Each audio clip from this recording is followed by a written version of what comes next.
bonsoir à tous, tout dépend de l'heure à laquelle vous nous suivez. Bienvenue sur Congo Live, une chaîne qui vous donne les actualités politiques, une chaîne d'analyse.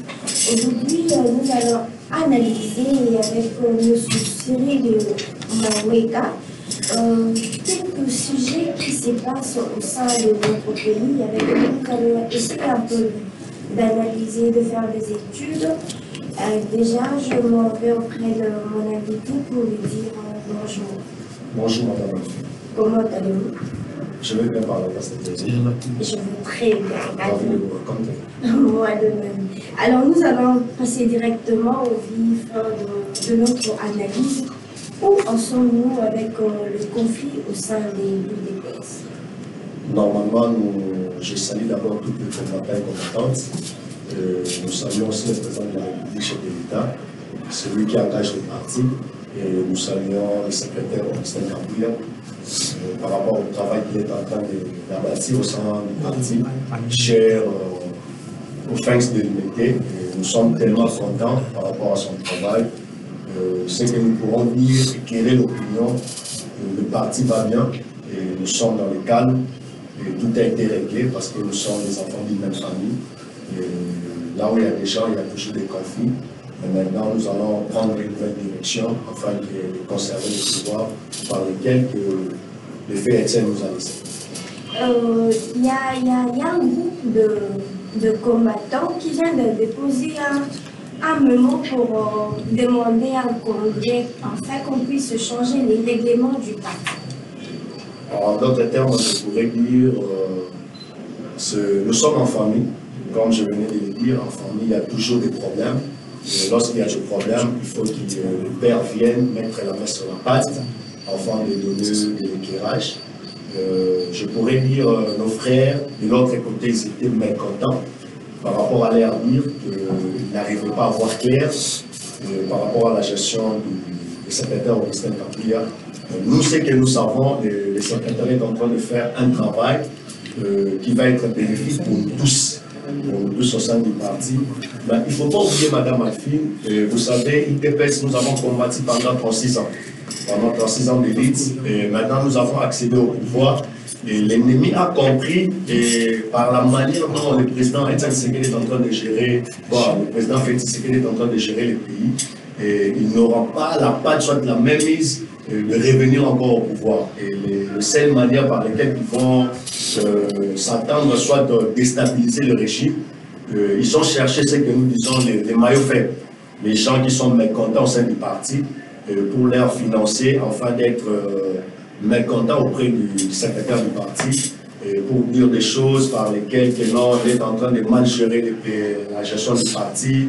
Le secrétaire Augustin Kambouya est devenu beaucoup tribal par rapport au statut, soit au règlement du peuple d'abord, que le parti est en train de prôner. Selon eux, le règlement du parti, le peuple d'abord n'est pas respecté. Le peuple est d'abord respecté, parce que si nous sommes en train de voir, je ne pourrais pas être, ce qu'on peut dire, trop fan d'Augustin Kambouya, mais je suis fan du parti, et parce que c'est le seul héritage qu'on nous a laissé. On est en train de voir, il y a des gens qui ont pris du travail. Nous venons d'avoir un pouvoir par lequel c'était tellement avec des accords politiques. Lorsqu'il y a des accords politiques, il faut toujours respecter les accords qui étaient. Et il ne faut pas oublier que le président Tshisekedi a été élu par le peuple. On a rencontré, nous sommes dans un pouvoir semi-présidentiel. On a rencontré que la majorité, ce n'était pas de notre faveur. Il a fallu qu'il y ait des accords, travailler avec les FCC Cash. Dans les accords politiques, il faut qu'il y ait les respects. C'est ça, c'est que le président Tshisekedi a eu à respecter. Et malgré tout, de l'autre côté, il n'arrivait pas à respecter l'accord. Et vous vous souvenez, nous sommes, si nous pouvons dire, nous sommes des vrais Congolais et nous sommes des nationalistes. On ne peut pas mettre les doigts sur le nez. C'est ce qui a motivé encore que le président de la République prendre la décision à l'intérêt de la population, du peuple d'abord, de déstabiliser ce qui était comme une main noire entre FCC et Cash. Entre FCC et Cash, vous avez vu que le bureau Mabunda a été destitué et enfin, nous sommes allés aux élections et nous voici aujourd'hui, nous avons la majorité, chose qui n'a jamais été faite C'est grâce à Augustin Kabouya qui a accompli ce grand travail pour les chefs militaires ainsi que le peuple congolais. Mais Gécobéa réclame de l'emploi au sein de l'IDPS. Il dit que le CG ne lui a pas donné du travail. Mais le Premier ministre a promis de créer 1 million d'emplois. Il ne croit pas à cette promesse. Le problème, c'est quoi? Gécobéa, c'est un père. J'ai beaucoup d'estime pour lui, j'ai beaucoup de respect parce que nous sortons au sein de... Nous sommes de la force du progrès par laquelle il nous a dirigé. C'est un père, je ne peux pas parler le mal de lui. Mais ce qui est le plus important, on doit savoir est que, je pourrais dire, Gécobéa est allé trop vite en personne. Alors, si vous suivez la dernière communiqué par rapport au CG, le CG a dit ceci, toute personne nommée au sein de l'IDPS, il doit engager des personnes venant au sein du parti. Vous comprenez? Or, Gécobéa fait partie du parti. Les gens qui sont nommés comme des ministres, les gens qui seront nommés comme des mandataires, ils ne vont pas aller recruter des personnes ailleurs au sein de l'IDPS. C'est-à-dire les enfants venant de l'IDPS, ils seront engagés, ils seront affectés là où il y a des personnes nommées au sein de l'IDPS. Peut-être qu'ils ne voient pas clair au sein de l'IDPS, parlant du travail qu'ils réclament. Déjà, le gouverneur n'a pas pris un membre de l'IDPS dans la communication du gouvernement. Ce que je pourrais un peu éclaircir l'opinion, je suis 50-50 pour ce choix. Le gouverneur a regardé par rapport à sa manière de travailler. Là, je le soutiens par sa manière de travailler. Il a vu que la personne qu'il a nommée, pour ne pas citer les noms, nous tous nous les savons, il a vu qu'avec lui, ça doit marcher, peut-être par sa manière de communiquer les choses. Et si nous revenons aussi, le gouverneur fait partie du parti. Moi, je pourrais dire que 50%, je suis contre parce qu'il n'a pas respecté ce qui était comme le mot d'ordre du chef du parti, étant le secrétaire général, parce qu'il avait dit toute personne nommée au sein de l'IDPS, soit engagée au sein de l'IDPS, il doit engager des jeunes venant au sein de l'IDPS. L'IDPS, nous avons aussi des jeunes communicateurs, nous avons des cadres, nous avons des têtes qui sont bien faites. Est-ce parce qu'il n'a pas trouvé quelqu'un de compétent? Voilà pourquoi il a pris quelqu'un d'ailleurs. C'est ça ce que je venais de dire, je suis 50-50. Peut-être de son choix, il a vu que non, avec ce type, moi, nous avons bien travaillé. Mais d'autres termes, que non, je pourrais dire qu'il n'a pas respecté ce qui était le mot d'ordre du président du parti. Et en d'autres termes, là, ça n'engage que lui. Mais ce qui est le plus important, dans les cabinets, on veut voir de combattants et combattantes, les gens qui ont défendu afin que nous ayons ce pouvoir. Est-ce le critère de prendre quelqu'un au sein de l'IDPS pour obtenir un travail, est-ce nécessairement d'être un combattant ou il doit avoir des aptitudes nécessaires? Mais normalement, c'est que l'IDPS, toute personne qui est dans l'IDPS, nous les considérons comme combattants et combattantes. Parce que l'IDPS, vous le savez, on était dans l'opposition, on a combattu plus de 37 ans, comme vous le dites. Celui qui combat, on l'appelle un combattant. Si elle est d'une sexe inférieure, soit de l'autre, on l'appelle combattante. Combattant, oui. Mais dans le domaine où il réclame, presque une partie réclame du travail. Alors je demande, est-ce une priorité d'être membre de l'IDPS pour obtenir un travail ou il faut avoir des aptitudes qu'il faut pour obtenir du travail? Pour obtenir du travail, là nous sommes en train de parler de ce qui concerne l'IDPS. C'est-à-dire l'IDPS a des ministres, l'IDPS a des entreprises publiques. Là c'est l'IDPS, là nous sommes au sein de notre famille politique. C'est-à-dire dans la famille politique, nous sommes nombreux. Tout le monde a eu à défendre le parti. Maintenant, nous sommes en train de voir, nos frères ont reçu du travail. Nos frères sont affectés quelque part. Qu'est-ce qu'il faut faire? Maintenant, nos frères qui sont restés, qui n'ont pas encore été affectés, qu'est-ce qu'on doit faire? On doit chercher des canaux, on doit ouvrir des portes pour eux. C'est-à-dire, nous sommes en train de solliciter nos frères qui sont dans des rangs élevés, de tirer aussi les gens qui sont en dessous, afin de les rejoindre. C'est ça ce qui est comme le problème. Ce n'est pas un problème national, mais c'est un problème de la famille politique IDPS. Ok, Ok, bah, je pense que tous ceux qui nous suivent de l'IDPS, ils doivent être, je crois, patients. Ils doivent être patients et plus patients. Ok. Nous allons à présent aborder un sujet très très important qui se passe au sein de notre pays, la guerre à l'est du pays. Ça fait plusieurs années qu'il y a cette guerre et les États-Unis ont demandé une trêve, mais le Rwanda n'a pas respecté cette trêve. Madame Alfie, le plus grand problème, c'est que nous voulons dire à la population congolaise et que cette guerre a fait plus de 10 décennies. Nous sommes en train de subir cette agression rwandaise. Le président Félix Tshisekedi est venu prouver que la guerre est terminée. Il ne faut plus sanctionner Tshisekedi, que non, Tshisekedi est victime, que Tshisekedi est ceci. Non, Tshisekedi est victime de la guerre par laquelle nos ennemis ont voulu diviser la République. C'est-à-dire qu'il a trouvé ce comme l'autre fois, le président de la République a dit, le Congo c'est un chantier.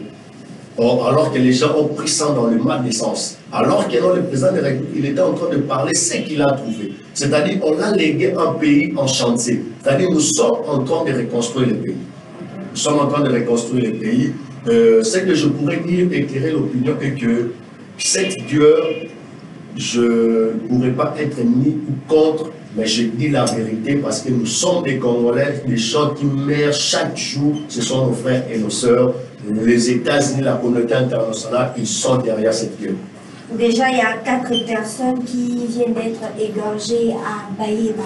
Qu'est-ce qu'il faut mettre en place pour mettre fin à cette guerre? Pour vous prouver que non, les États-Unis et la communauté internationale sont derrière cette guerre, je vais vous prouver.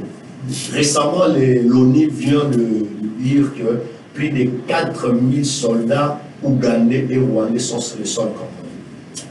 Où sont les occupations, où sont les préoccupations qu'ils ont prises pour que non, ces groupes puissent quitter le territoire congolais? Mais ils sont seulement en train de dire, mais ils n'arrivent à rien faire. C'est pour cela que le président de la République a bien dit, nous n'allons pas négocier avec les gens qui nous attaquent.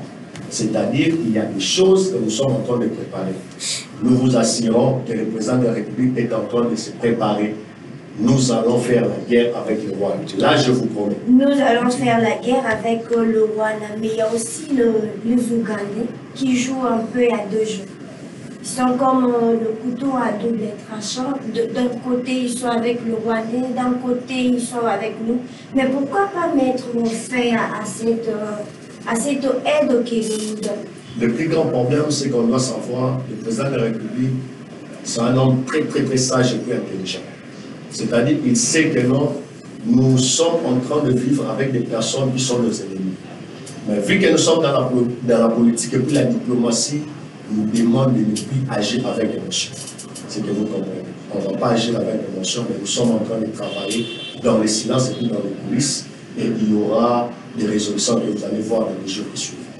Nous n'allons pas agir avec émotion ou avec agitation, mais il y a des milliers de gens qui meurent chaque jour. La mort n'a pas commencé aujourd'hui, ni avec ce que la mort a commencé avec les ennemis qui ont trahi la République.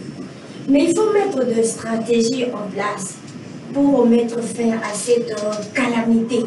Puisqu'il y a des gens, il y a des enfants qui restent orphelins, il y a des femmes qui restent de veuves, ils n'ont plus d'habitation, ils n'ont plus là où travailler. Il y a, en quelque sorte, il y a les chaos qui se créent au sein du pays. Madame Alfie, ce que vous allez savoir, il y a des systèmes et puis il y a des tactiques que le président de la République est en train de mettre sur place. Depuis que nous sommes à la session du pouvoir, chaque année, nous recrutons des jeunes. Chaque année, nous recrutons que des jeunes puissent aller faire la formation pour l'armée ou pour la police, pour un seul but d'aller combattre l'ennemi qui combat la République. Créer plutôt les soldats, les former pour aller combattre le Rwandais. Mais ces mêmes soldats, ici à Kinshasa, deviennent des agents de la sécurité au sein de notre communauté. Ces policiers, ils sont là, non pour nous protéger, mais ils sont là pour nous dépouiller. Le problème est que ce système, comme le président de la République venait de le dire, il a trouvé le Congo était un pays en chantier. C'est-à-dire, ce système que nous sommes en train de combattre. C'est-à-dire, c'est un système par lequel cela a pris tellement des années, ça ne sera pas facile de l'enlever en un jour. Ne pensez-vous pas qu'on devait commencer par un recyclage? Recycler le policier, ceux qui ne travaillent pas, puisqu'il y a d'autres qui restent à la maison, mais viennent simplement prendre leur salaire. Il y a de ceux-là qui n'ont même pas de niveau d'études. Donc ils sont là, uniquement lorsqu'ils le voient un citoyen paisible, ils disent, comme ils ont l'habitude de dire, que non, il a un ambition. Pourquoi pas ne pas commencer par un recyclage? C'est ça ce que je voulais vous dire, Madame Alfie. On a commencé avec la carte de l'identité, c'est-à-dire le président de la République est très sage et plus intelligent. On a commencé avec la carte de l'identité, que le chef de l'État est en train de mettre la messe et la patte, c'est-à-dire on doit identifier chaque Congolais, en commençant par nous les civils. Quand les civils seront identifiés, et nous allons entrer à l'armée, et nous allons entrer aussi à la police. Identifier, nous avons autant de nombre de policiers, autant de nombre de soldats. C'est par là que nous on saura que nous sommes combien et pour aller affronter le monde. Ok, pensez-vous que le nouveau ministre de la Justice mettra de stratégies en place pour mener cette guerre à la fin? Ce que je pourrais vous dire, c'est un bon choix que le président de la République a fait parce que le ministre Constant Mutamba, Excellence, il ne vient pas de la majorité, mais il vient de l'opposition. C'est que l'opinion doit savoir, il vient de l'opposition. C'est parmi des jeunes qui ont combattu le pouvoir de Tshisekedi. C'est parmi des jeunes qui ont combattu le pouvoir de Kabila. C'est parmi des jeunes qui ont combattu les impunités, la guerre, les choses, de la violence dans notre pays. Et c'est un jeune, ce que je pourrais dire, parce que dans le gouvernement, il est le plus jeune, il représente la jeunesse. Et c'est pour cela que nous lui faisons confiance. Et vous-même, vous êtes en train de voir ce qu'il est en train de mettre comme des idées. Nous savons aussi qu'avec lui, on aura des très bons résultats. Ne pensez-vous pas que le nouveau ministre de la Justice et celui de la Défense devaient s'unir pour un peu y analyser et puis mettre des stratégies en place? Puisque au sein de notre armée, il y a des traîtres. Et ces traîtres doivent être jugés par la justice. Si ça s'est fait que le nouveau ministre de la Défense obtient ou encore on attrape deux traîtres et que la justice ne s'impose pas, y aura-t-il pas une défaillance? Ce que je peux vous dire, la justice doit s'imposer. Parce que vous avez vu le ministre Constant Mutamba, dès qu'il a été nommé comme ministre, la première des choses, il était allé voir l'inspecteur général de l'inspection des finances, qui est M. Alinguet, que nous saluons pour le travail qu'il est en train d'abattre. Il est en train de le voir pour prendre des informations. Les gens qui ont détourné les choses de la République. Et vous avez vu l'autre fois, il a réuni des personnes par lesquelles qui ont subi des injustices par rapport à notre injustice congolaise. Il a réuni des mamans, il a réuni des gens qui ont été violés, mais la justice n'a pas été dans la mesure de les rendre l'appareil. Et vous êtes en train de voir, et bientôt là, vous serez tellement content et plus contente du résultat par lequel que le ministre va procéder et des résultats par lesquels que nous allons acquérir sur le plan de la justice. Ok, nous sommes déjà presque à la fin de notre émission. Un petit mot pour tous les internautes. Nous pourrons dire merci à eux et continuer encore à faire confiance sur votre chaîne Congolais TV. Et continuer à faire confiance parce que vous êtes en train de faire un bon travail. Nous sommes là pour encourager des gens qui sont là pour accompagner la vision du président de la République. Et vous avez vu que le ministère de la numérisation a été mis en place, qui sont en train de travailler avec le ministère de la pétentique. J'espère que vous faites partie. continuez toujours à faire un bon travail parce que la presse, l'une des cinquièmes pouvoirs qui accompagne la République, a bien émergé. S'il n'y a pas la communication, c'est qu'il n'y aura pas un bon gouvernance. Un grand merci à vous, un grand merci à toute l'équipe technique. Abonnez-vous massivement sur notre chaîne pour avoir des actualités politiques, économiques, socio-culturelles.